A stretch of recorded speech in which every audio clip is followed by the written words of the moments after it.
And we are live. Welcome, everybody. This is Stefan Molyneux from Free Domain. I am very, very pleased to have Dr. Shiva Ayyadurai, and he is an MIT PhD and more acronyms than an alphabet soup in a windstorm. And he has, of course, 4 PhDs, if I remember rightly. He also invented email. He's actually come on. He's offered to recompense everyone for spam, which I consider to be highly generous on his part. Dr. Shiva, thank you so much for taking the time today. Thanks, Stefan. Just to correct, I have 1 PhD, but 4 degrees from MIT. So 4 degrees. All right. Thank you. I want to take credit for stuff I didn't do. All right. So we're going to start big picture stuff with regards to health, because I consider this a free consult because, it hurts my elbow when I do this. But no, I want to start with the big picture with health. As you know, of course, Americans are suffering enormously under SARS-CoV-2. And one of the things I think that's a big issue is Americans have a natural state of relative ill health. And it seems like this is cracking the foundations that are already severely cracked. What is the story with Americans and lifestyle and profit motives and health and all that kind of stuff? Yeah, Stefan, it's a great way to start the conversation. If you look at the, arc of history, sort of medicine in America, it's been sort of unfortunate. It's unfortunate in one way, and in another way, it's very fortunate in some of the events that are taking place. You almost have this 2 tracks taking place. So let's talk about the first part, which is the unfortunate part. And that really begins with the consolidation of the scientific establishment, the creation of big medicine, big pharma, and big insurance. And the turning point of all of that, in my view, you can go to various points, but really all of that occurred in 1970, when you had it started with essentially the Mansfield Amendment in science, which was a set of an act that was passed, a set of amendments, which basically in the late 60s, early 70s, which moved large amounts of funding to political institutions like the NIH and the National Science Foundation.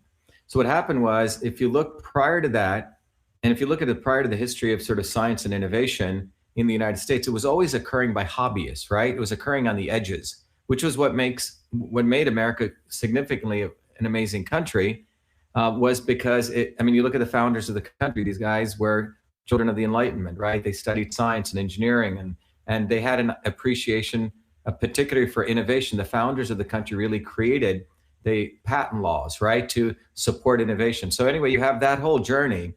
And around starting in 1940s, after World War II, with essentially the consolidation of this scientific establishment, which began post-Manhattan Project, post-Sputnik, the goal was, out of fear, we needed to bring everything centralized. And so in 1970, up until that point, the military, which had a massive budget, and it used to take a very small slice of that budget, which was still a lot of money, and sort of just throw it everywhere. So you had guys doing wacky stuff, really cool stuff. Some people were doing number theory and cryptography and topology and places, just went there. And these guys they didn't have to fight for grant money because they were good. They got this money and no one ever thought about it. But at late 1960, 70, during the height of the Vietnam War, as was ending, it was decided that we would not fund any of this basic sciences research unless it was for weaponry. So a lot of that money got moved to these highly political organizations. So that was one important trend that was taking place. So the consolidation, or the beginning of sort of the end of real science. 1940s, the reason I gave that date was when Vannevar Bush, the president of MIT, spun out Raytheon. And David Noble, one of the profound giants in the history of science, said that's when really real scientific research started ending, because you had all this public money which started going to the military-industrial academic complex, and that's who Raytheon represented, what Vannevar Bush created. So between the 40s to the 70s, you had the creation of big science, and concomitant with that, if you remember, 1970s is when big insurance companies, big pharma companies, and big hospitals started coming together to lobby government. And then as that process went forward, you had the creation of something like the Safe Harbor Act in the late 90s, in the early 2000, which allowed the creation of GPOs, group purchasing organizations, and PBMs. A lot of people don't know about these, but if you look at hospitals, let's say you and I were hospital administrators, we owned our own hospital. the equipment we bought in that hospital, be it ventilators, catheters, insulin, whatever it was, we used to pay, let's say $10 for a bedpan, and I paid $10.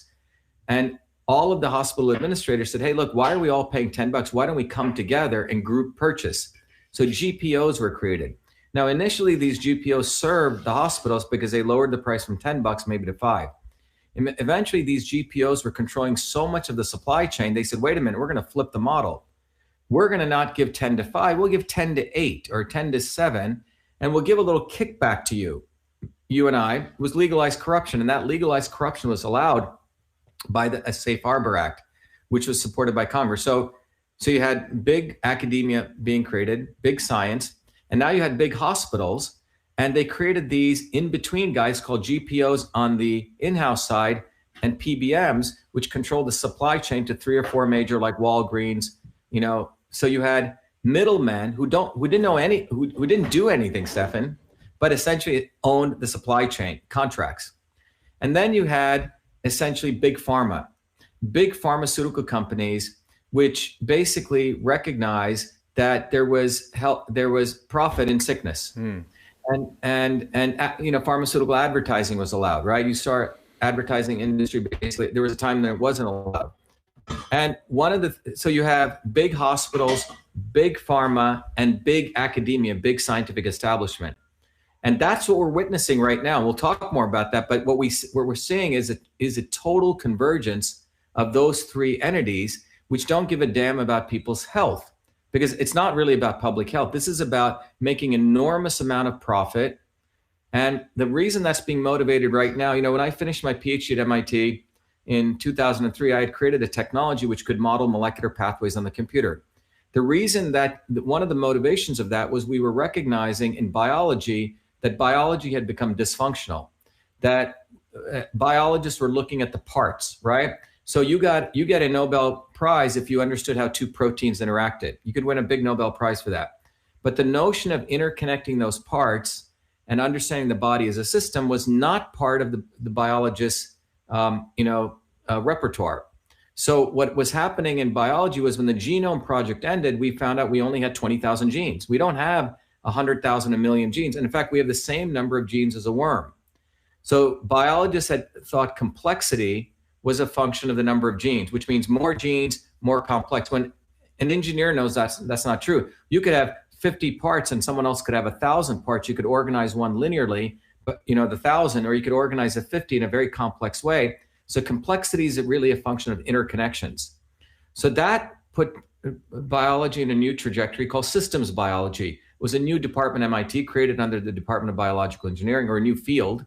And I was one of the first graduates. And to me, it was great because I'd always wanted to do medicine, went in and out of MIT, did a bunch of degrees, grew up in India when I was a child, where I saw my grandmother practice a traditional system of medicine, heal people, started doing medical research as a research fellow when I was 14, where I created the email system, but I never could want to become the MD because something never felt right, Stefan. But in 2003, what happened was, because biology was frankly failing, and it recognized it had nowhere to go except taking a systems approach, one of the fields that evolved out of that was precision and personalized medicine. And it recognized the right medicine for the right person at the right time. You can't say everyone should get the same vaccine. Everyone should get the same drug, which is going back to what traditional systems of medicine were. But the important thing that took place was pharma. This is where I think this has been motivated. When I created this technology, CytoSolve, the reason I created was the National Science Foundation said, the grand challenge is, imagine you could model disease on the computer. Because if you could do that, you could get a directionality at minimum. Hey, we shouldn't be even doing this drug. It's going to cause this toxicity. Or, you know what, these combinations of things could cause toxicity. Or, hey, this thing has a lot of promise. Maybe when we mix curcumin and resveratrol, it can lower inflammation. Maybe we should pursue that. But these are complex molecular equations and reactions. So I created a technology which could, in fact, model disease, which people thought was intractable. So when I finished that, my advisor and I were like, wow, who would want to use that? And we said, wow, pharma would want to use that, right? And the reason we said that was when we had done the data analysis, pharma was since the 1980s, they've been tanking. They've been failing. And there's a very great research paper I'm just finishing up. It shows how the entire pharmaceutical engine, this is where Bill Gates and Hillary Clinton and Gavi will talk about this. They're really the front end marketing personnel for this, because what's happened is it's a multi-trillion dollar industry globally, pharmaceuticals. And what's happened is a pharmaceutical drug, if you want to understand the regulatory framework, you have to go through a whole series of processes before, let's say you discovered in your lab today, hey, I have this compound. By the way, when I say pharmaceutical drugs, these are molecular compounds that do not appear in nature. They're not natural compounds. They're made in a lab. And today we have about 30,000 of these compounds in what are called these libraries. There could be more, but let's say around 30,000. So how do pharmaceuticals develop? Someone takes a test tube, they throw in some cancer cells, and then they test compound A, compound B, compound C, and they say, wow, I see something happening here. I see it potentially killing these cancer cells. That occurs in, let's say, a lab at Harvard or MIT. The professor then, one of his graduate students, they leave and they go raise $40, $50 million. Then they go get a bunch of lab space. They do more test tube testing in vitro. Then they'll go kill a bunch of animals for another 6 years, see if that same phenomenon where they'll buy mice from companies like Charles River who create these mice with tumors or a particular thing, and they'll give them the same compound and they'll say, wow, it reduces a tumor and we're not killing too many mice. So what they're trying to figure out is a dosage. That may take around 6 years. They may spend close to $1 billion just in that, or let's say $500 million. If they get to that point, then they will go to the FDA and file what's called an investigational new drug filing, an IND. And by the way, I've gone through this myself. It's quite an interesting process. And then the FDA looks at all your animal data and they say, okay, we're going to give you an allowance where you can now go do phase 1 trials on humans, small sets of humans.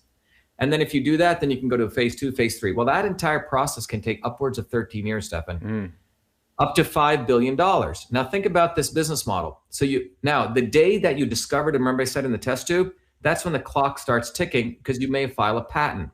Patent life is only 20 years, right? So they got 20 years to go down this path.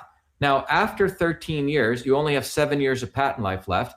Let's say you spent on the high end about $5 billion, and let's say your drug only has around 100,000 people you can use it. Okay.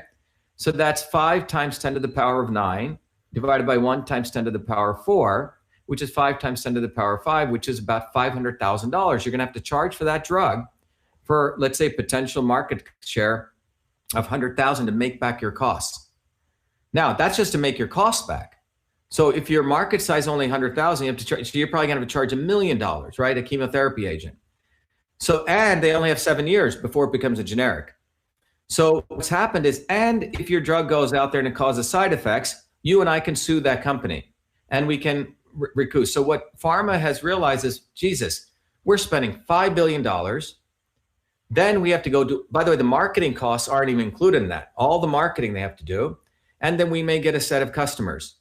Now those customers may sue us. High liability, high risk.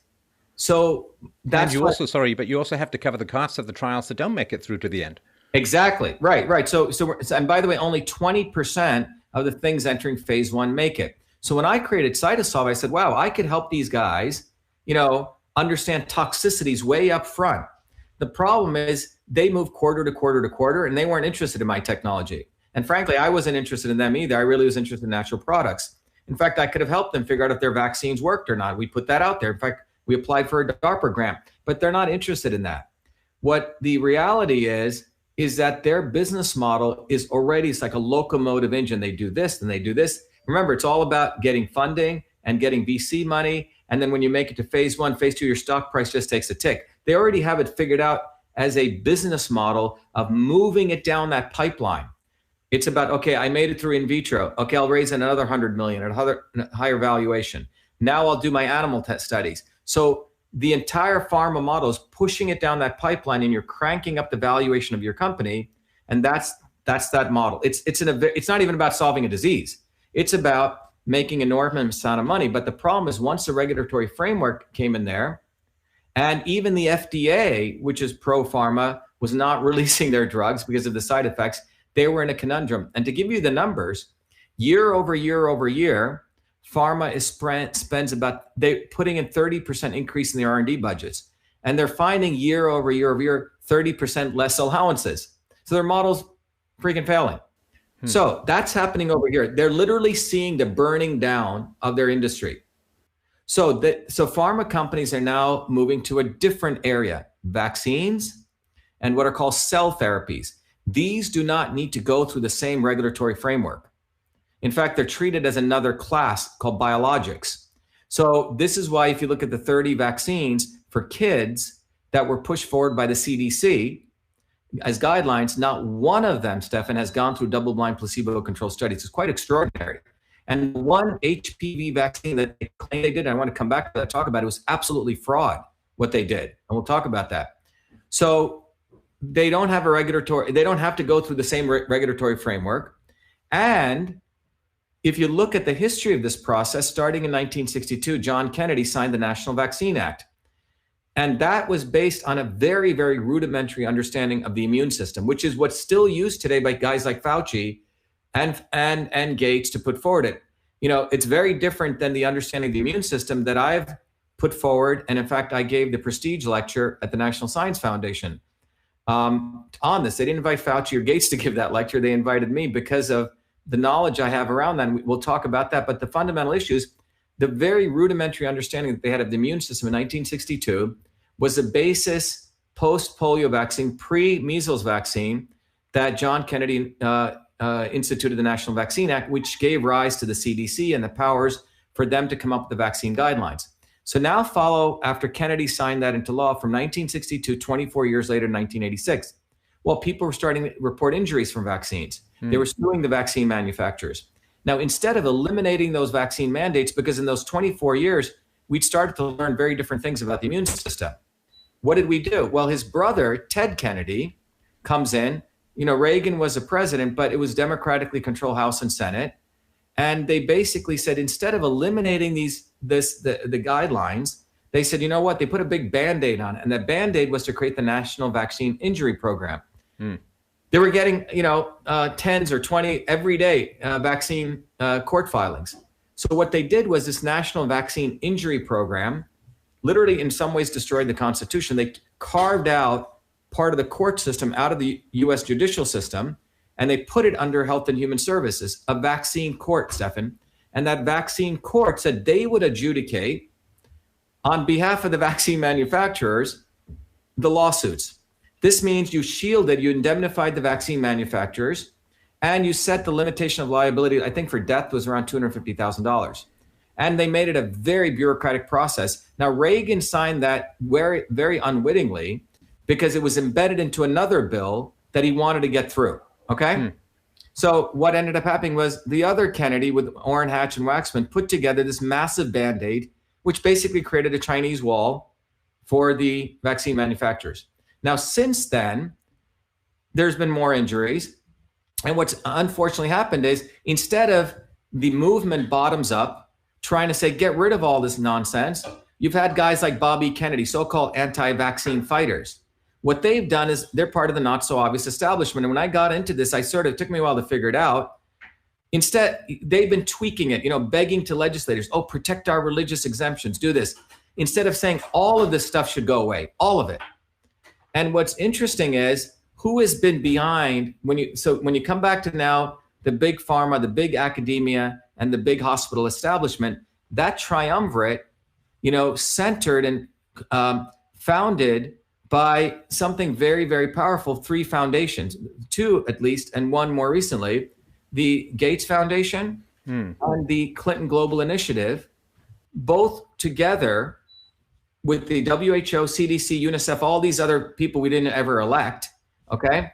Together, the Gates Foundation created what's called Gavi, Vaccine Alliance. And if you look at their consortium, it's vaccine manufacturers, UNICEF, World Bank, and they funded that to about $1 billion. And so the Clinton Global Initiative and the Gates Foundation are sort of the 2 doppelgangers, sort of the twins in this, are part of this with a whole consortium. And the goal is they're really the frontsmen for big pharma. They're the frontsmen pushing, and when you actually work out the numbers, they're basically carving out the different vaccines, and they have the pharma consortium behind them. And what's their business model? Let's just look at it from pure their quote unquote entrepreneurial business model. This is a goal. Pharma is crashing.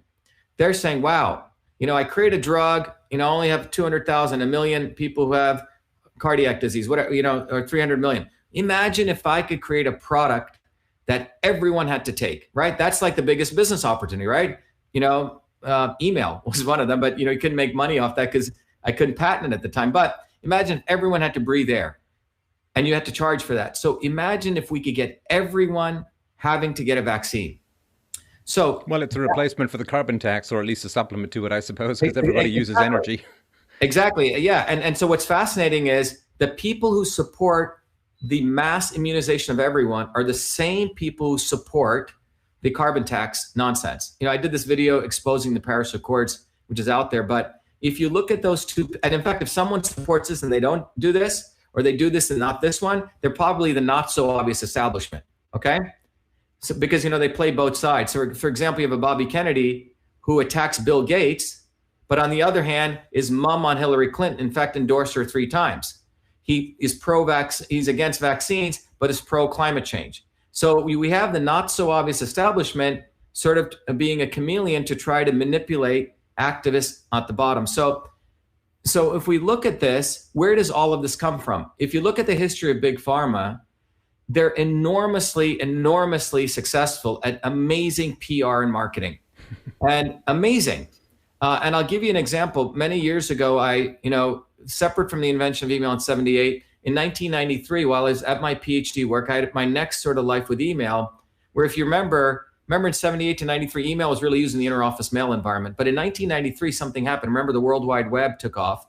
We created the GUI front end, and email moved to the web as a consumer application. Well, the White House was getting tons of inbound email in 1993, and they didn't know how to handle it. It was email overload, and the White House sponsored a competition, an AI competition, where there are technologies which could automatically read the content of the president's email and categorize it so we respond. Anyway, I ended up winning that contest in the middle of my PhD, left MIT, and I started a company to analyze email for customer service. It could be used for understanding marketing, et cetera. But one of my leads was Burson Marsteller. Burson Marsteller, if you look at them, is one of the #1 PR agencies in the world. Large corporations call them in for crisis management. When there's a crisis, like let's say Toyota has to do a recall, they bring these guys in to massage the public. Well, so I was meeting one of the senior VPs. We went out to dinner, and I said, tell me one of your greatest things, because they were interested in using our technology to watch email so they could see a crisis emerging from our analytics. So he said, well, I was called in to help Eli Lilly. I'm the guy who saved Prozac. I go, really? I said, what did you do? He goes, well, Eli Lilly's stock was tanking. People were stopping to take Prozac because of side effects. And so I said, what did you do? He goes, well, first of all, I rebranded themselves. I forgot what their branding was. Like, it was something like they were a drug company. He changed it to like, we help the world. Okay, #1.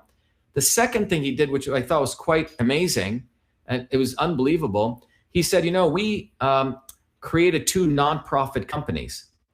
One of them, I forget what one was. One was, I remember this vividly. He said, we created a company to stop battering of women, a nonprofit. So this nonprofit took out ads, front page ads in newspapers, and it said, we have to stop women's battering. And it would say, if you know someone's husband who's not taking his Prozac, please. So very insidious, right? Putting forward this thing of we want to help the world. And then on the back end, selling people, pushing people, community pressure. You see what I'm saying? It's fascinating. Community pressure to make sure your husband, domestic abuse, that kind of stuff. Layer in Prozac sales. And I go, what happened? He goes, enormous, huge success.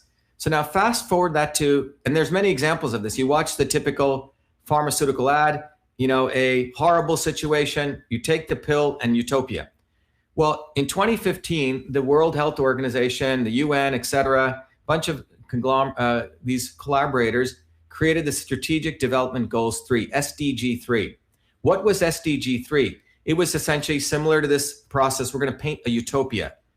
We're going to have no more pollution, no more income inequality, no more poverty. 17 point stuff and 17-point plan. Clearly architected. Anyone can go read this. It's not even hidden. SDG 3. Now, adjunct to that, so that's the utopia that gets painted. by the way, supported by Gavi. All right, Gavi is one of the big sponsors of SDG 3, supported by the Clinton Global Initiative and the Gates Foundation. So this is a PR. We're going to deliver you utopia. Right behind that is IA 2030 about immunization, which says, the front cover of that says, we must not leave anyone behind. The front sentence says, everyone, everywhere will be vaccinated. They must realize the health benefits. And in the connection between these two, they say, to achieve at least 14 of those points of the 17, which will lead us to utopia, we must immunize. So they've connected immunization to everything. The workforce, climate change always also needs vaccination, everything. But what could this, what the could let me start the question again. What could be the conceivable logic behind needing people to be immunized in order to achieve utopia?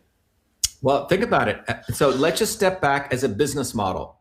This is, people sell, I don't know, I want to sell coffee, right? Nescafe. Oh, you feel great when you drink this coffee. Everyone should be drinking coffee. That's what every CPG company wants to do. Procter & Gamble wants everyone to be using their toothpaste, right? We created toothpaste as a phenomenon. So the model here is to create vaccines as the, standard procedure, SOP, for protecting yourself from infectious diseases. That is the ethos. Now, if you can get an audience, a market of 7.2 billion people, let's say on average, spending about $1,000 a year, that's a $7.2 trillion recurring market. Now, imagine this, if you could get the government its public so afraid that they impose this as a mandate. Now you've created a consortium. So Gavi is leading this consortium with two of its cylinders, Gates Foundation, Clinton Global Initiative, which are probably being funded in all sorts of, many incestuous ways. Back-ending that is a major big pharma companies who are part of Gavi. They're the consortium partners. In fact, the SDG 3 goals is supported not just by the WHO and United Nations, but the IFPMA, the International Federation of Pharmaceutical Manufacturers. The three leadership council of that is Eli Lilly, Shinogi from Japan, and Roche. All right. So this consortium, it's an ad campaign, man. That's what it is. Massive ad campaign filtered through fake science, which we can talk about. And the goal is 7.2 billion people, a captive audience, don't even have to market to them. So imagine taking from a verticalization model, which Microsoft was very enormously successful at doing. By the way, the strategy brought to you by McKinsey.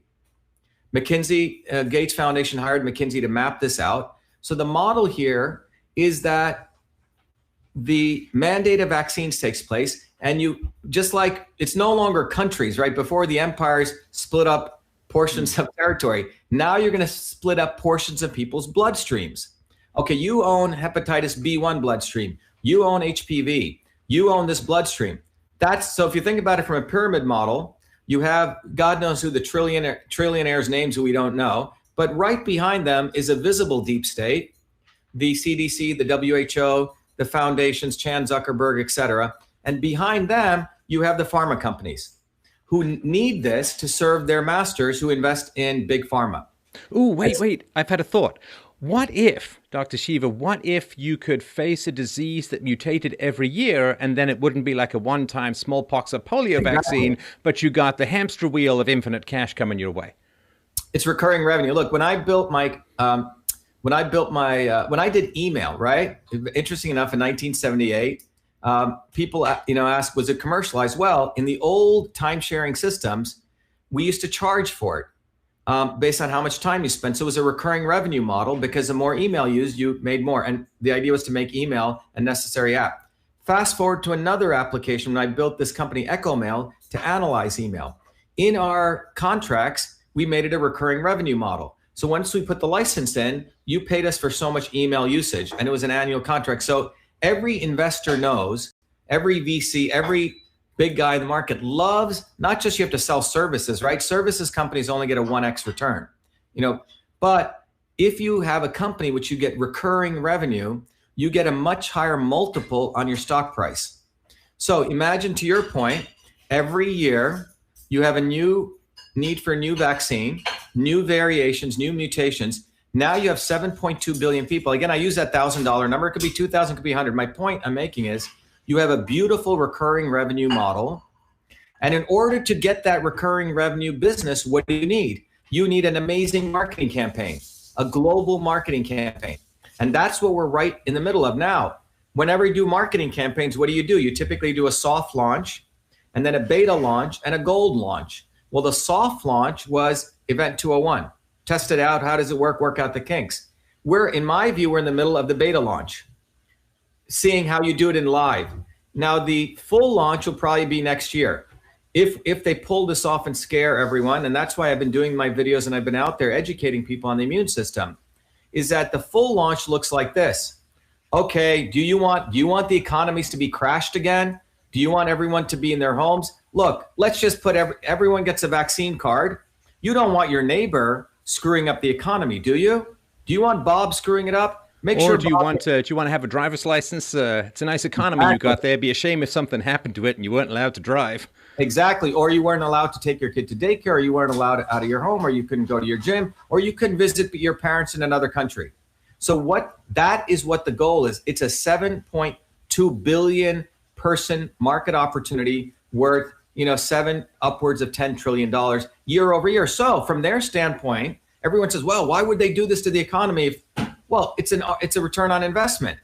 You put enough fear, you crash the economies just enough. By the way, they get a double whammy because the Chinese Communist Party and the Chinese are involved. They have a lot of, dollar reserves. You crash the economy, you buy things on a song now, so you're going to make your return anyway, because as you kick this back up, you're going to make money on that, and you're going to also get indentured servants, because many of the large Chinese financial houses actually are the ones who funded banks like lenders like Wells Fargo. So when the U.S. working class crashes, or the world working class, well, now they're going to also get a rental revenue. They'll get two sets of revenue. They'll get revenue from recurring on rent because people won't be able to afford their homes, and they're going to also get the bloodstream revenue. So it's really a recurring revenue model. And Bill Gates knows about this because Microsoft realized that they weren't going to make as much money selling just simple software. They had to move to the cloud where you could get a recurring revenue model.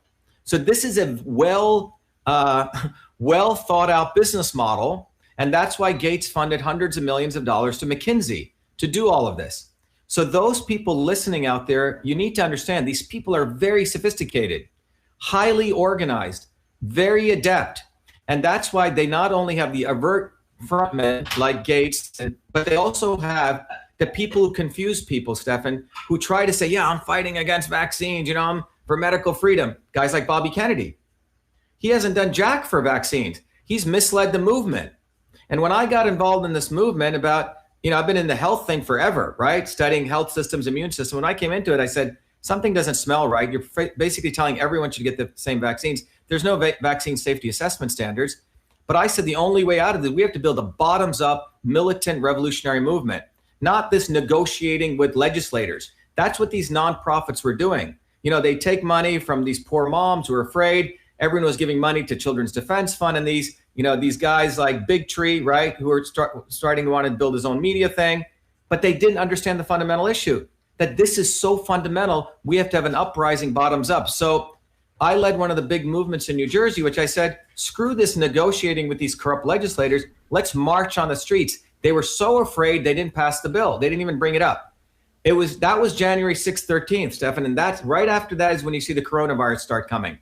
It wasn't accidental that we saw all this dissension taking place globally. In Hong Kong, millions of people protesting. In Wuhan, anti-pollution protests, not anti-CO2, pollution protests.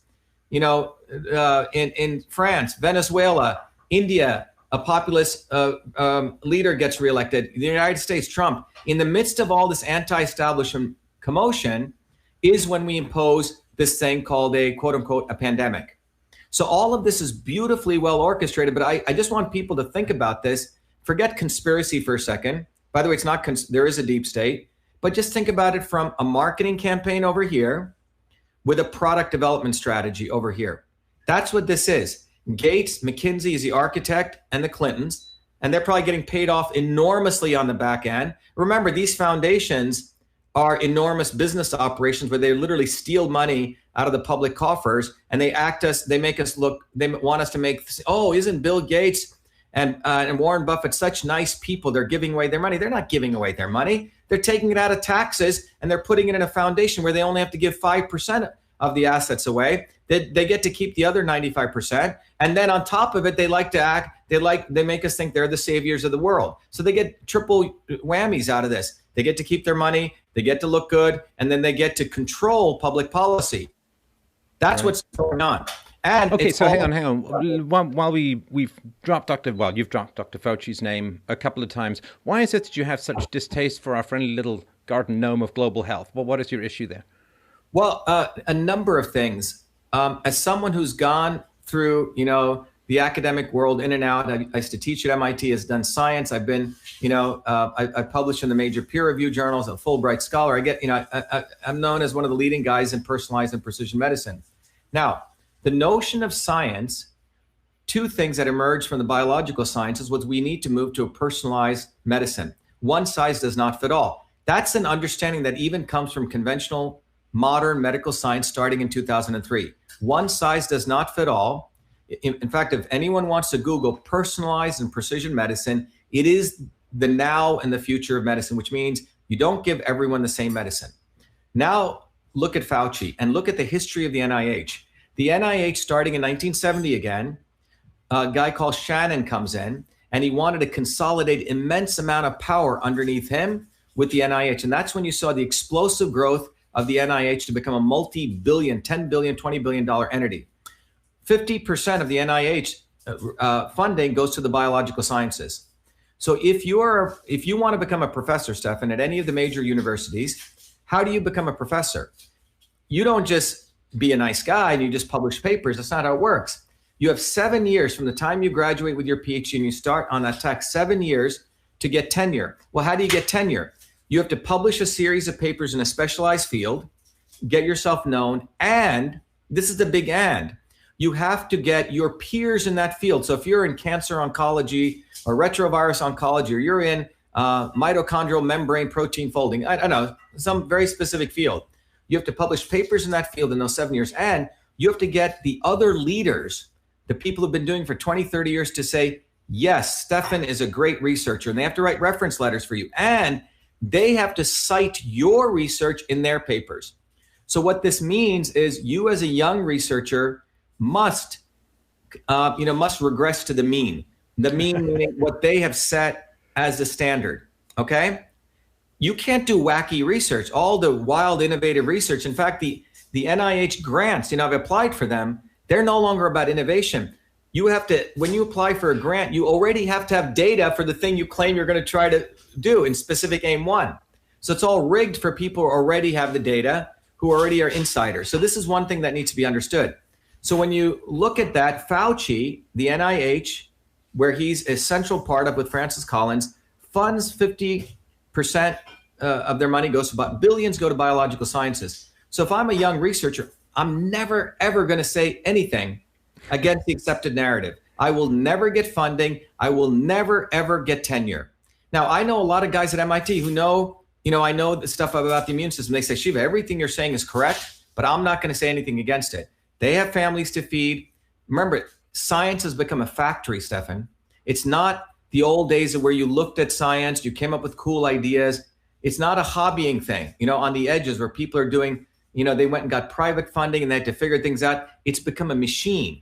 And Fauci, the reason I have such anger towards him is he represents the ultimate worst part of science. He's a scientific bureaucrat. A bureaucrat. He's an academic bureaucrat. Kissinger said, if you want to learn how to be a politician, go to academia. Look at this guy. He's been there across multiple presidents. And his entire foundation from the infectious disease area he owns was based on a very fake science, fear mongering. This a rodeo that he ran once, which is the HIV causality to AIDS. HIV does not cause AIDS. This is going to seem mind-boggling to people. That was one of his first PR campaigns that he did. His predecessor, or his compadre in this, Robert Gallo, was brought up on scientific misconduct charges when he was trying to do this, where he was trying to show that HIV was causative to AIDS, he stole the viral data from the French guy, the actual virus, and he created a bogus HIV test. Front page New York Times, you can see it. He was brought up on scientific misconduct charges. Well, you know who came to his rescue? Fauci. So Fauci came to the forefront. Gallo stepped back, but he built his career, he's, I hung out with Bono. I got to meet Elton John. The whole thing with moving the discourse about HIV and infection was a cause of a non-infectious disease called AIDS, which is acquired immune deficiency syndrome, where your T cell, CD4 T cell count goes below a certain level. So they attributed that to a virus.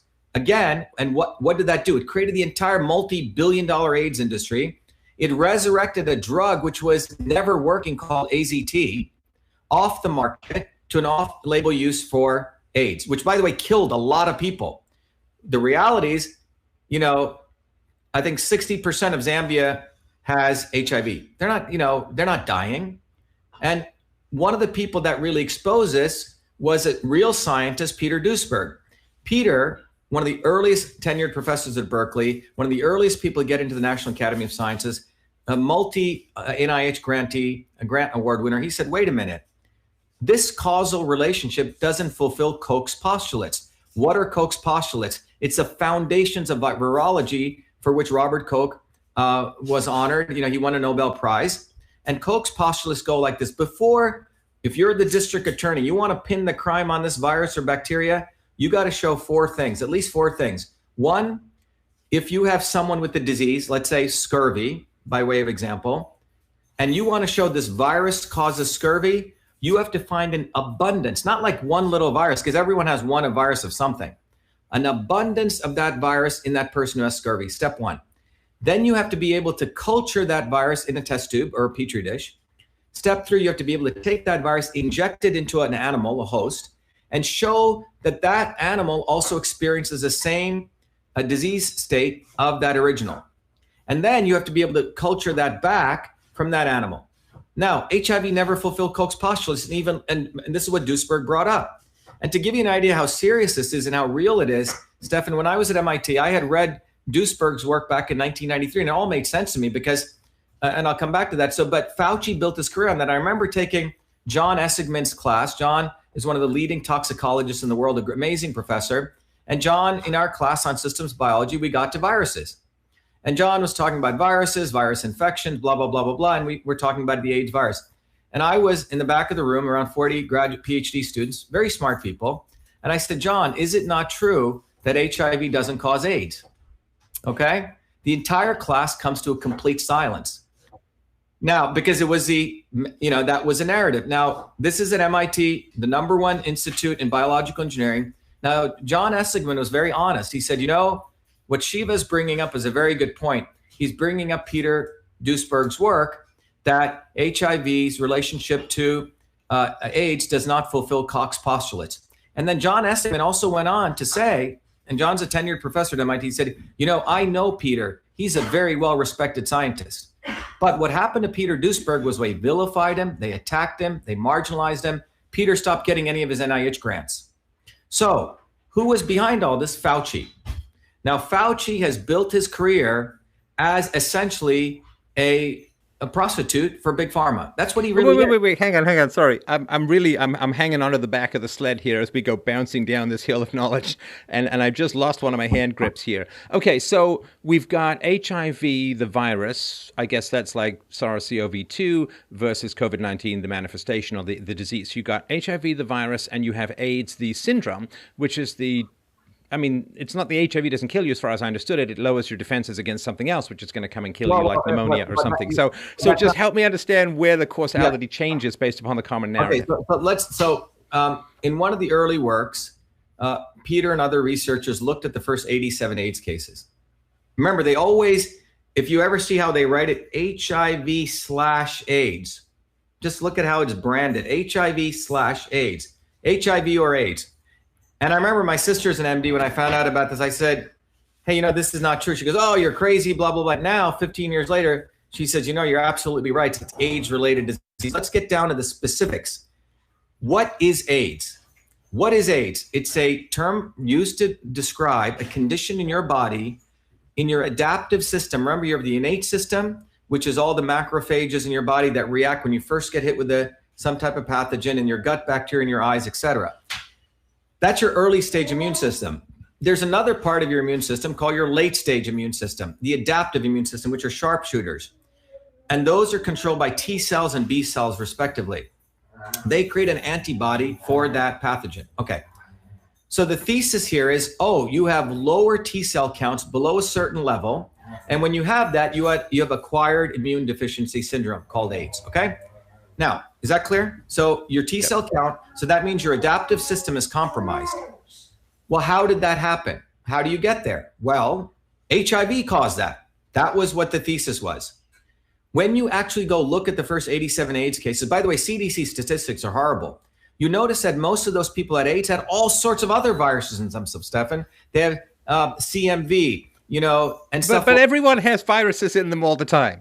Exactly. They had all these viruses. So they pegged this HIV to AIDS. But let's really look at the data. The original, if you look at the first set of cases, a preponderance of these people, 90% of these people, plus or minus 5%, whatever that number is, we can go, I can bring up the numbers, but it's in that order of magnitude range, were people who were gays, males, predominantly, this was at a time in the 80s, lots of drugs, and no one wants to talk about this, right? It's politically incorrect.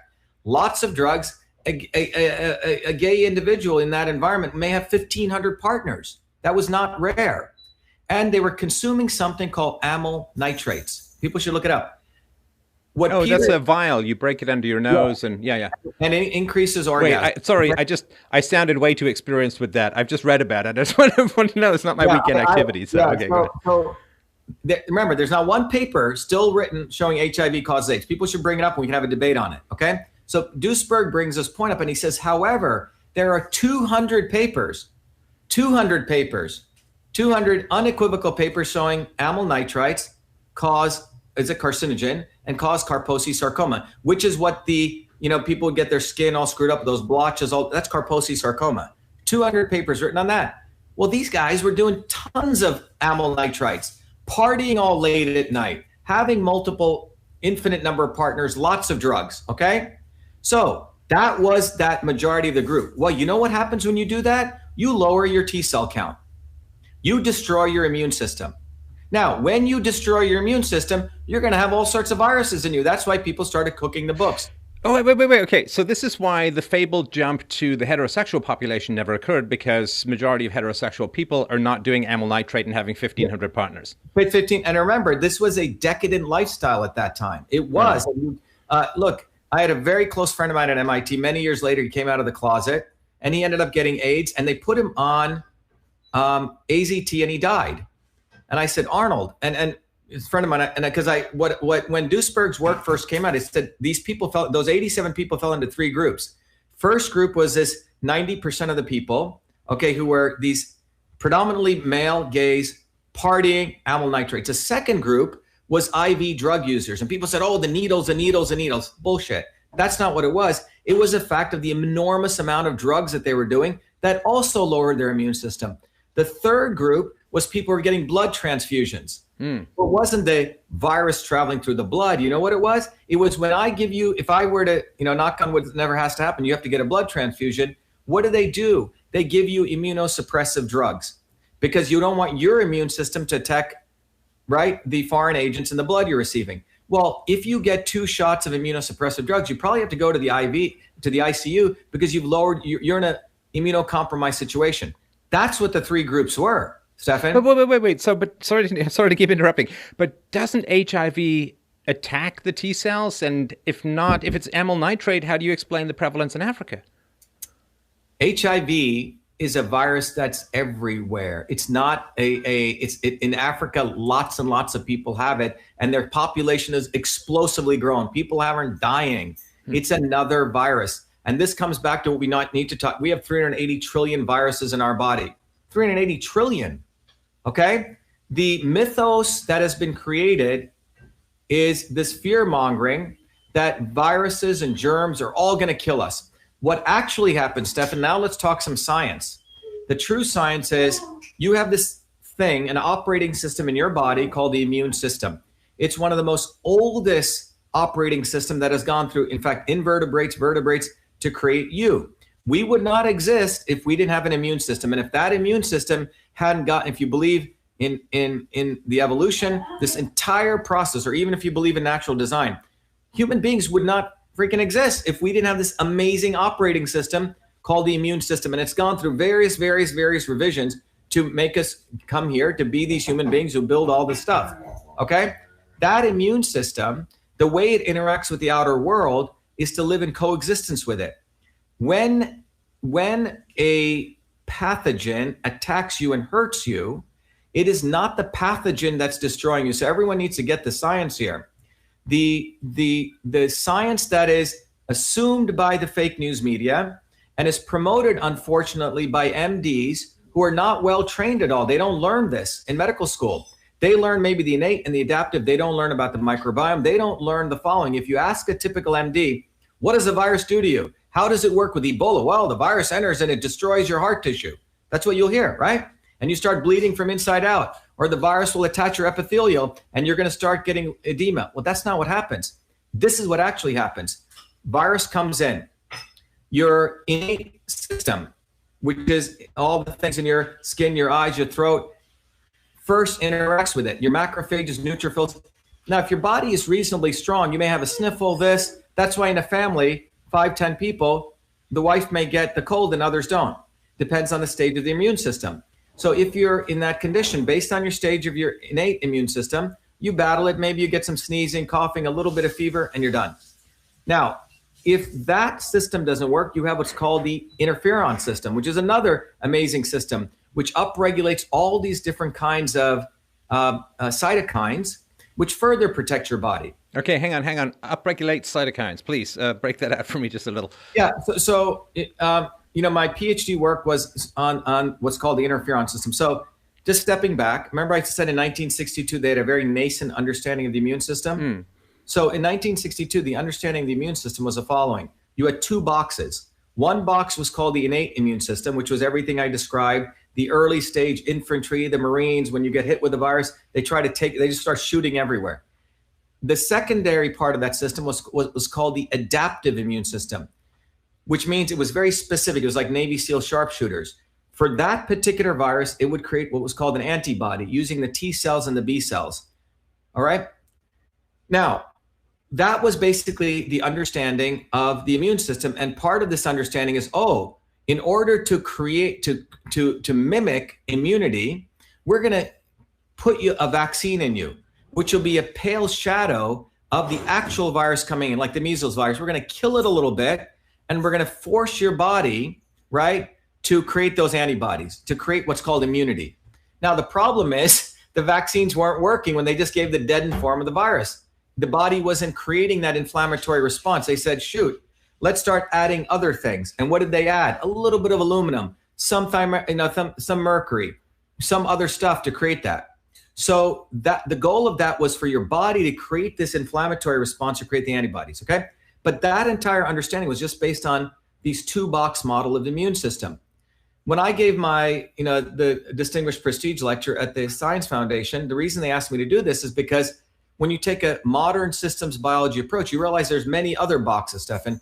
There's a gut microbiome, which is essential to a strong immune system, the balance of all these amazing microbes, 60 trillion of them. And then we also have viruses, a 380 trillion virus. They're not our enemies, they work together.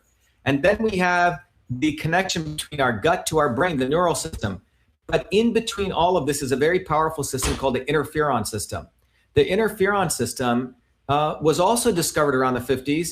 A lot of work done by the Japanese, which showed it's a missing link that interconnects a lot of these systems. That when you get a virus, guess what your body does? It actually turns on another set of chemicals called cytokines. These cytokines are used to not only, they're used to interfere with the viral replication process. So what's a virus trying to do? It comes in, it's sort of non-existent until it interacts with you. It wants to use your own cell machinery to replicate itself. The goal here is to stop viral replication. That's what you don't want, because when it gets bigger and bigger, then you get sicker, et cetera. So how do you stop viral replication is the key, right?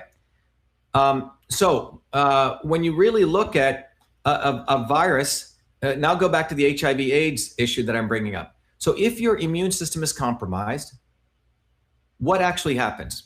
Well, remember I told you have the interferon system. I mean, you have all these different subsystems. So it's like you got a nice V6 engine working with all your pistons working. Now imagine what happens if you're consuming tons of amyl nitrates, or for that matter, tons of sugar in your diet. What does sugar do? Sugar turns on candida. Candida creates gliotoxins. Well, those basically suppress your macrophages in your early stage immune system, and the others knock out your T cells. Well, now what do you have left? It's like I've tied both arms. You've tied both arms behind my back, and now you're coming at me, and I'm going to kick at you crazy, right? In fact, I'm not going to kick at you just a little bit. I'm going to go violently crazy using my legs, and I may actually harm other people in my way. Right. So when you knock out some of these subsystems, which are part of a beautiful choreography, which all turn on and they modulate, it's called immunomodulation. Immunomodulation is where, like an orchestra conductor, all these instruments come to life. They modulate the virus, and you don't have this massive, a hyper response. But if you suppress some of these, Stefan, you've tied the arms, so now your legs are kicking. In this case, the cytokines, not just the interferon, others go and attack not only the virus particles, but also attack the tissues where those virus particles are in. So let me walk you through this. This is the storm that I hear talked about. Is that right? Yes. Yeah. Okay. So let's walk you through this carefully. I have virus, coronavirus, flu, whatever. I sneeze on you. Well, it goes through your respiratory channels. It goes down your nose, and it goes down into your lungs. And it comes into one of your structures in your lungs, a very small structure. It's called the alveoli. Well, the alveoli is surrounded by epithelial cells, and I'm giving you sort of the shortened version of it. And inside of that alveoli, you have macrophages in the mucus, which is the innate immune system. And so what happens is when that virus lands, in the best case, your macrophages go attack that virus and they blow it up. Okay, they stop, even it's consumed, it's taken out. If that doesn't occur, the virus will then attempt to replicate itself. And that replication process, if that proceeds, it's going to hurt you. But if in the case to stop that replication, first the macrophages attack, then your body produces the interferon response. It recruits other T cells, and all of the stuff you don't even know about. That's why many people are asymptomatic. This is all happening. Well, what actually supports this process is a healthy, working immune system. That's the discussion we need to talk about if we truly care about public health. Well, who is actually being affected? Who got affected by AIDS? Who was it affected? People who freaking took amyl nitrates, people who are IV drug users, and people who are getting blood transfusions where their immune systems are suppressed. When I was out in Hawaii, I remember reading Duisberg's work on this, and the woman I was staying with was the mother of a friend of mine, and she had gotten AIDS. And after I read this book, I said, wow, can I ask you a personal question? He goes, sure. So I said, you're not gay, because you didn't do that. Clearly you don't look like you got blood transfusion. I said, I must assume that you were a heavy drug user. She goes, Shiva, I was a serious heroin addict for 7 years. Okay. Oof. So she fell into one of those three groups, right? And she's the one, and she healed herself through really boosting up her immune system, had to go to Canada, got some very interesting treatments. The point is, it's suppressed immune systems. Let's go to this COVID fear-mongering nonsense here. Who are the people who are actually dying? First, we don't really know, because there is a political and a economic interest to brand everyone as COVID-19. And the WHO created two codes. Remember, the WHO creates the diagnostic codes, which, by the way, they charge for. It's a very interesting business model they have. So they created two codes for COVID-19, as I understand. They may have created three, but it's definitely two. One was you were actually labeled as having COVID-19 through a test. Well, what was that test? It's a PCR test, polymerase chain reaction. Well, what does that mean? That means they're looking for a piece of the nucleotide in your body, and then they magnify it and try to match it to one of the coronavirus nucleotides. By the way, coronavirus is one of the most common viruses. We all probably have pieces of it, okay? And they're not even looking for the entire sequence of the COVID-19. It's any corona, actually. And even Carrie Mullis, the people who created PCR, will tell you... Wait. Hang on. The COVID-19 test, which is supposed to be testing for SARS-CoV-2, is looking for any coronavirus, such as common cold or flu, or... It's a nucleotide sequence, which doesn't necessarily have to be that, okay? Because but furthermore, the PCR tests are highly Carrie Mullis, who won the Nobel Prize in Medicine, who also supported Duisburg, in chemistry. Amazing scientist. Carrie said the PCR test isn't even quantitative, it's qualitative. It's a qualitative test. Like binary. Well, okay? It's not quantitative, it's qualitative. It's a guesstimate that's made. That's one code that the WHO has. The second code they had as well, it sort of looks like COVID. So when people are coming to these hospitals and they're branding them into one of those two codes, in fact, I was privy to a letter that the CDC sent to hospital administrators. A very good friend of mine who's a pediatrician shared. The letter basically is incentivizing hospital administrators to conflate one and the other. That's what's going on. So, Stefan, we don't really know what the numerator is. And I dare ask any one of these people, including Cuomo, to put all of this data in the cloud so I and other professionals can review it. And you don't have to put the names. You can follow HIPAA guidelines. Give the pre-existing conditions of these people. We had just a very close friend of ours who was a big smoker, friend of ours' husband, big smoker, always would get pneumonia, had multiple incidents of going to the hospital and getting intubated. Well, he was just COVID-19. Let's say, God forbid, something happens to him. What are they going to brand him as? COVID-19 death? Or forget the fact that he ate horribly, was 40, 50 pounds overweight, was a smoker. That'll be forgotten. So that's what people need to understand. We have created, remember, because of big hospitals, because of the big academia, because of big pharma, these three people have colluded in a beautiful way to create this fear mongering. And if they but hospitals also get paid extra. They get paid for extra. These diagnoses as well. So there's a financial, this is, I think, one of the reasons why New York circled back and said, I think we found a whole lot more for COVID-19 patients now that there's money dangling from the sky. There's money dangling, and you have to understand that the ventilator companies, remember I talked about the GPOs? Every hospital supply goes through a group purchasing organization. The hospital administrators get a kickback. I've spoken to, when we launched this petition, Fire Fauci, nearly 3,000 medical doctors have signed that. This is not because MDs are realizing, before they thought they were top of the food chain, they're realizing, you know what? This COVID-19 quote unquote crisis has diminished them to become frontline medical workers who get treated like crap, or they're realizing they're basically part of the machine. They're really not any better than the other hospital line nurses who they used to actually step on. So that's a phenomenon that's occurred. But the bottom line is no one knows what the numerator is. And furthermore, the denominator is probably massive, okay? It's, this is a virus. There's many viruses that we get. Now, we can start talking about bioweaponry, was it created, etc. My point is this. Whether it's a bioweapon or not, it comes down to this fundamental issue. What do we do to support the immune system? That's the fundamental question. And how does the immune system work? So I've got one idea. How about you don't stay inside and away from the sun? That's just one thing I'm going to toss out there for funsies.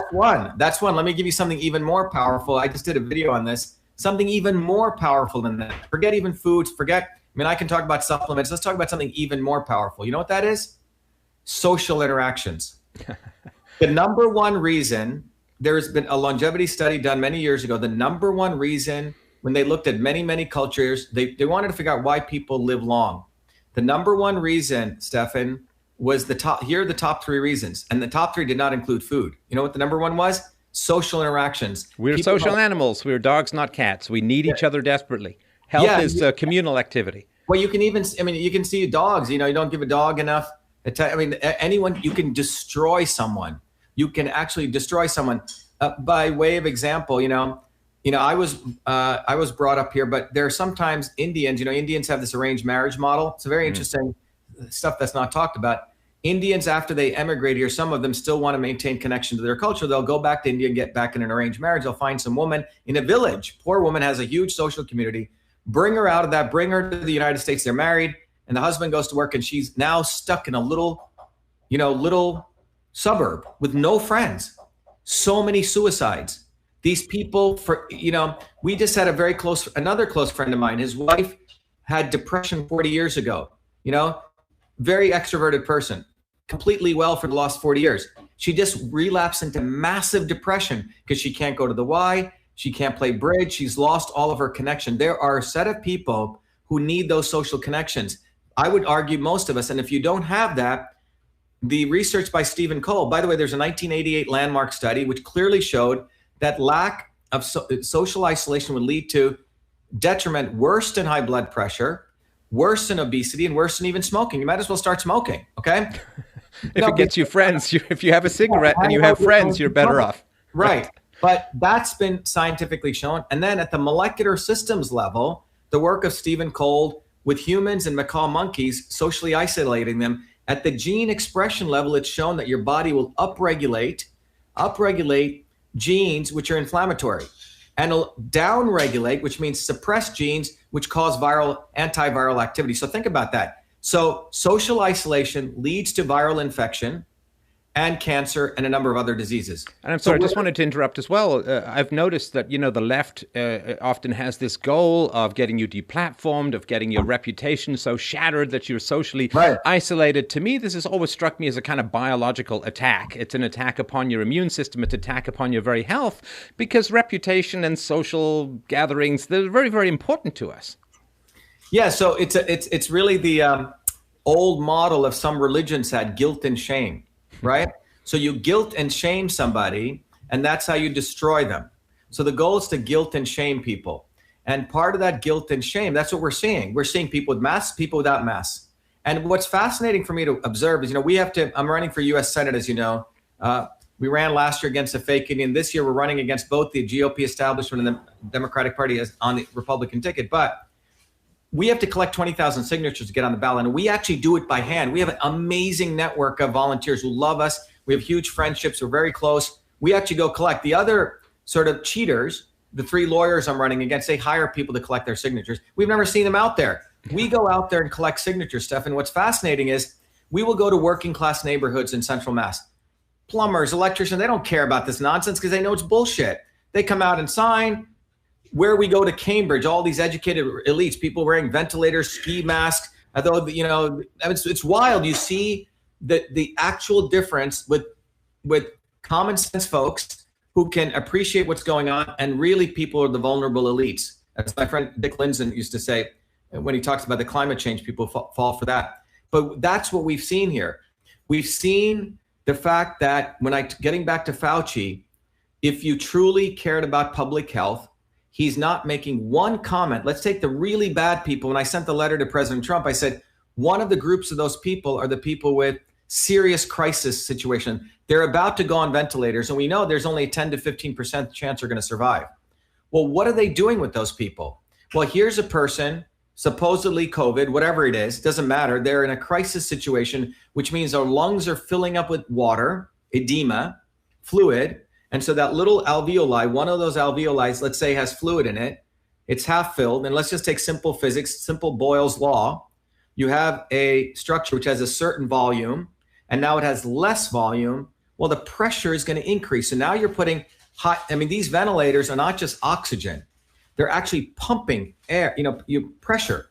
So what are you going to do? So the edema is taking place in the lungs. And what is that? It's caused by the cytokine storm.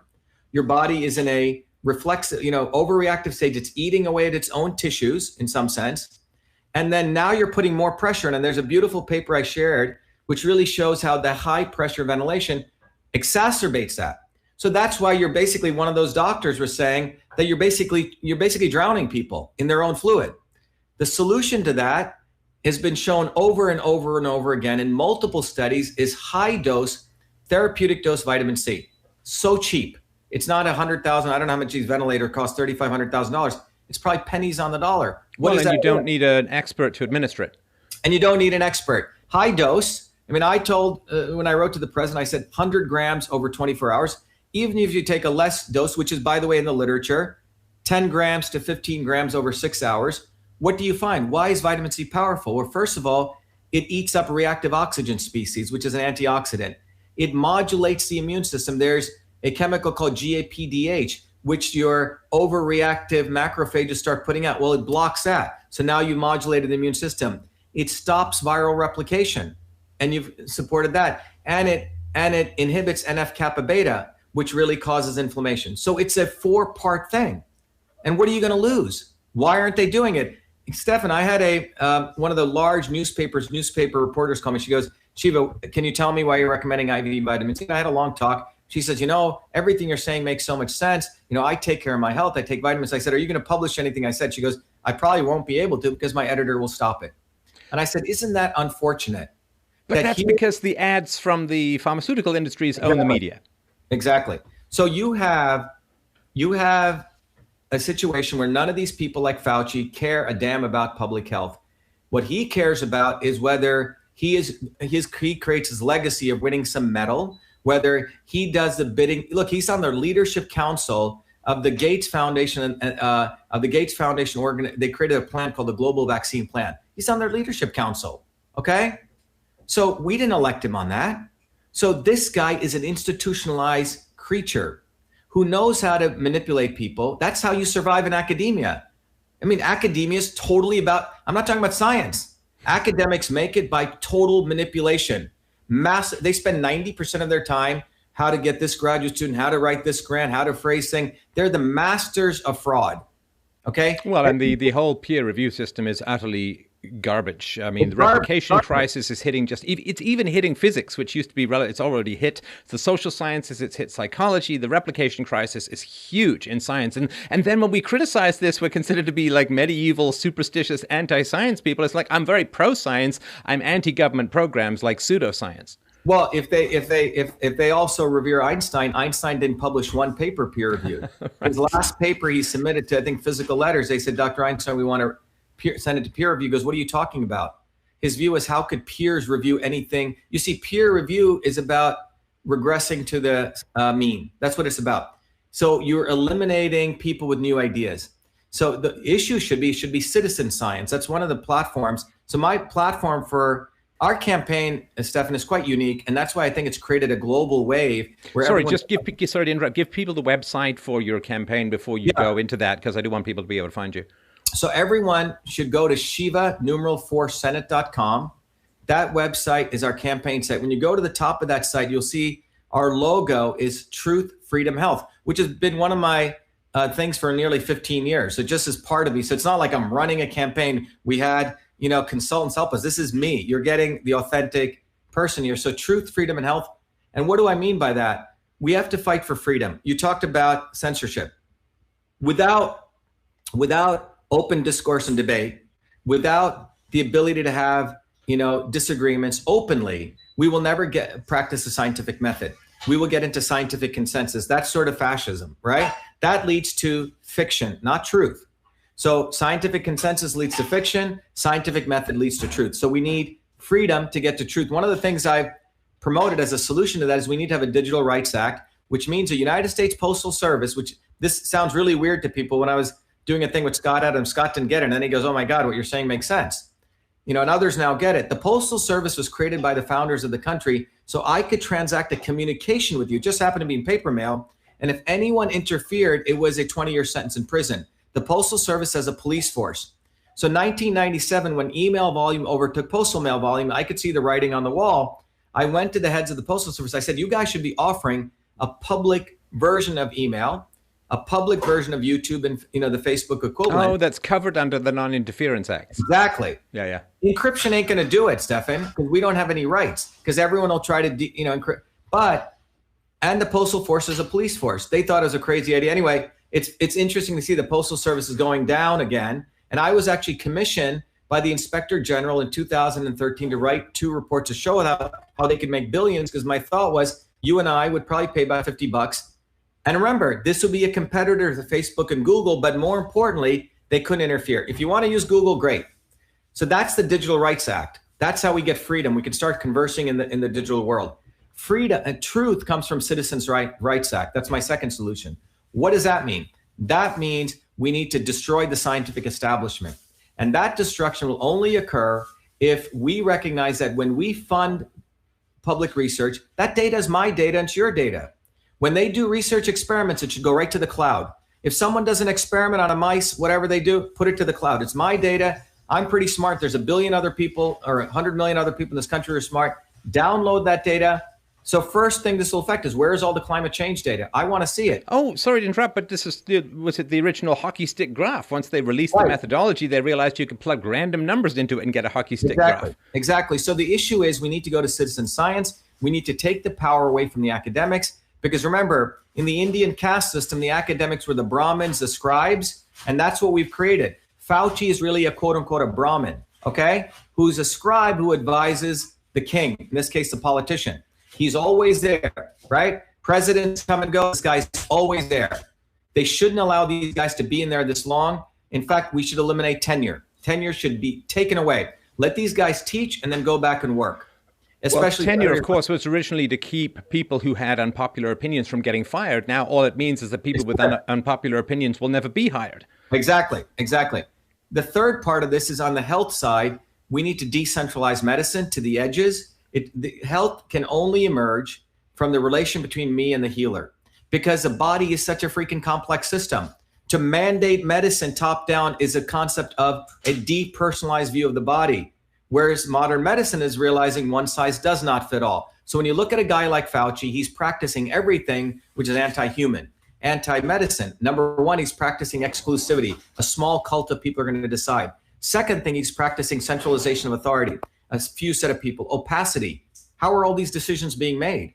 You know, the other piece of it is it's all about depersonalization, treating everyone like a lump. And based on that is why we're all locked up. Everyone is being treated the same, when the reality should be we should take the immunocompromised, give them high dose vitamin D, which creates cathelicidins, which are antimicrobial, give them high dosage vitamin A. And but by the way, those two are very few, no side effect solutions. Give them vitamin C. And for the rest of us, let's take around 5,000 to 10,000 IUs of vitamin D and A. And if you want to take other herbs, great, but we should be out there freaking working. This is total nonsense. And all of this is based on the imposition of fake science by Fauci. And he knows what he's doing. And I think the key is I'm willing to, let's talk the science. Let's talk molecular systems. Let's talk infectious disease openly in a round table. If Gates wants to show up, who has no knowledge of this, if Hillary Clinton wants to show up, and if Fauci wants to show up, and they can bring all the scientists they want. I'll take them all on. But the bottom line is that they are actively created this fear mongering on a fake science model, on the ignorance of people's understanding of the immune system. So what we're seeing, Stefan, in closing, you know, if we want to sort of summarize this, we're seeing the conversion of big science, big, academia, big pharma at one point, and it's all to make sure that we have mandated medicine, we suppress dissent, and if it means printing through quantitative easing $6 trillion to crash the economy, they're fine with that. That's like, I'm going to make a $6 trillion investment today, which I'll get, if you look at over a 20-year horizon, about what, 7 trillion, 140 trillion over the next 10 years or whatever that is, right? So this is relatively pennies for the global elite. And if people can really understand that we're looking at the consolidation of a corporation, a global elite corporation that spans national boundaries, which is intent on securing their power through a model where all of us are mandated to take a medicine, mandated right into our bloodstream, mandated where if we don't do that, we'll be tracked and not allowed to move. This is one of the most dangerous times we're in. However, the good news is that there's a lot of smart people, common sense people, working people, plumbers, electricians, nurses, engineers, who know something doesn't make sense. And that's why I think we're at a very interesting inflection point in human history with this occurrence. And it's probably a huge opportunity for people to get awakened and smash these people. They need to be obliterated, because what they are doing to humanity is destroying humanity. Because what they're really saying is that I want to make you a machine in the Chinese factory. And China was, China from the elites was their testing ground. And if you think about it, China's being exported. Made in China means made in China. We will consolidate. We will, create the Chinese Communist Party version of mandated state medicine, mandated state academia, mandated state media, which will deny. It doesn't matter what the truth is. It doesn't matter that a 14-year-old kid wrote all the code, the inbox, outbox, called it email, has a copyright. Doesn't matter. The first thing they do, and it doesn't matter, my 4 degrees at MIT won't matter, right? Because when you go against them, they will attempt to attack you. And the only way out of this is to go viciously after them. That's the only way to win, Stefan. Uncompromisingly go after them. And that's the way we're going to win. And we also have to recognize that the establishment is always not the enemy. It's the not so obvious establishment. Those people that they put like the Bernie Sanders. So all you Bernie Sanders people listening out there, he sold out to Hillary Clinton. And all you people who think Bobby Kennedy is going to fight for your medical freedom, he endorsed Hillary Clinton. He attacks Gates. So people say, oh, Bobby attacks Gates. Well, you know what? He endorsed Hillary Clinton 3 times. There's nothing more to talk about, period. So the way we're going to win is to wake up and realize this movement's going to come bottoms up from working people like me and you and others, Stefan, who speak the truth, and it's going to be bottoms up. It's not going to be top down. Hollywood celebrities, we don't need you. The Kennedys, we don't need you. And it's going to be bottoms up. And when people get this, we're going to have a revolution like that. I'm telling you, if you look at history, and it won't have to even be violent, it'll be an awakening that says, wait a minute, this is my body. I'm going to decide what goes into my body. No one owns it. And you know what? The sun is an amazing vehicle. It produces vitamin D. It produces catholicedins. And you know what? Fresh vegetables without pesticides are what I need. Clean air, clean water, clean food. Meanwhile, in the United States, we have a D+ in infrastructure. Massachusetts, the home to MIT, the home to Harvard, the home to all the elites. You know what they got by the American Society of Civil Engineers for infrastructure? An F-. 125 points out of 350. The worst, the third worst infrastructure, which means crumbling bridges, crumbling roads, crumbling water systems. Who the hell are these people like Elizabeth Warren, all these academic people? They have nothing. They should shut the hell up and talk about public health. You have no credibility, nothing. So we need to understand that we need to stop paying so much respect to these people. They've lost all of our respect. F-. in infrastructure, Massachusetts. And Massachusetts got a D++ in the worst corruption. The 10th most corrupt state, the 3rd most breaking infrastructure. And if you look at the history of infectious diseases, if we really want to talk about infectious diseases, you know how they've been solved? Not through vaccines or medical interventions, through infrastructure. Go back to the 1900s. 40 out of 100,000 people had infectious diseases, okay? It dropped down before the polio and measles vaccine to 1/2 out of 100,000. How did that occur? Vitamin A, nutrition, sanitation, refrigeration, elimination of child labor. And how did we get that? Well, in the late 1800s and early 1900s, there was a massive true working class movement, militant movements, and people said, hell no. And they knew that the bourgeois in this country, like the Franklin Delano Roosevelts, were part of the global elite. They're not going to give it to them. They went to the streets. They fought. That's how we got it. And after that, we had the Red Scare. All of those organic workers were made to be communists, right? So they branded everyone as communist. That was part of this. That was part of the recognition that you don't want indigenous popular movements coming up. Populism. You had to brand them as something, Nazis or communists or whatever. But we need to understand that infectious diseases, the plumber and the sanitation worker did more for infectious diseases than any pharmacist or doctor. That's what actually happened. Now, if they truly care about infectious diseases, let's start by talking about how much pollution that's in the atmosphere and how much the Paris Accords allows China to pollute. Paris Accords allows China to go from 11 billion metric tons of carbon to 22 billion. That's why even the Chinese in China were protesting out on the streets, risking their lives. And let's talk about clean water, clean air. We allow companies like Monsanto, which now is a part of Bayer, who have polluted, destroyed the topsoil of this country, have enslaved many, many farmers. But they don't want to talk about that, the 70% of lawyer lobbyists, because they're part of the problem.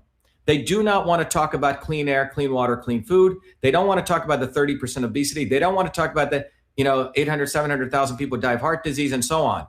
They don't want to talk about the 1.9 million hospitalizations that occur every year from pharmaceutical drug adverse reactions. I say we shut down everything and solve that. And during that shutdown, let's start doing farms. Let's shut down Monsanto if we cared about public health. But that shutdown is not what I see. What I see is a shutdown to destroy the American worker, to seize people's assets and properties, and to basically destroy this economy on behalf of Bill Gates, Hillary Clinton, deep state, the WHO, the Chinese Communist Party, to basically seize power of not only the American worker, but the world everyday people. So we become a factory. We become automatons in a large factory, which is what China has done, and we lose our humanity. That's what this is about, Stefan. This is about freedom or slavery. This is not just about a freaking vaccine or a virus. This is about an important point in human history. And this has occurred over and over again, as we discussed.